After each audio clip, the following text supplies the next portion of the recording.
ngithanda ukuthi ngikubingelele khona la kuZimi Live. Sengiphinde ngabuya ke futhi nezomkhokha before nje ngihlale kodabeni. Ngicela ke mbukele ukuthi ungakhohlwa ukuthi ulike and usubscribe.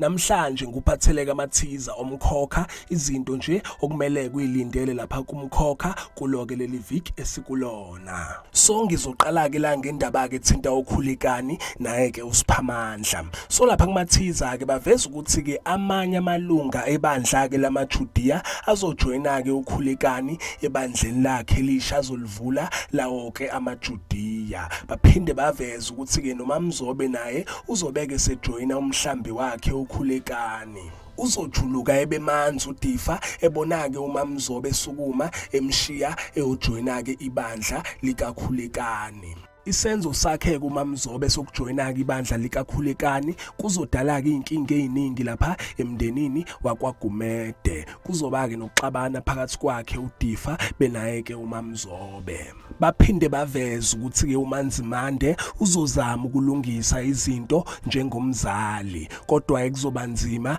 Babeke sebeveza ukuthi ke uManzimande uzobeke seveza elinye iside lakhe ingane zakhe ezingalazi. Impi ke phakathi kwakhe uSiphamandla benaye ke uKhulikani izoholela ekutheni uSiphamandla emiseke ibandla lakhe lamaJudiya.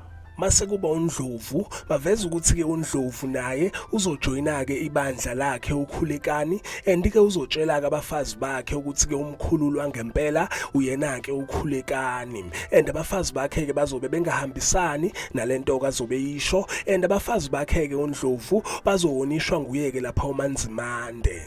Okunye ke futhi abaphinde bakuveza baveza ukuthi ke kuzoba nokuxabana phakathi kwakhe uNomkhosi benaye ke futhi uKhulikani. Aphela lapha ke mbukele amathiza omkhokha. Ngiyophinda ke futhi ngibuye namanye. Ngicela ukuthi ungakhohlwa ukulike and usubscribe.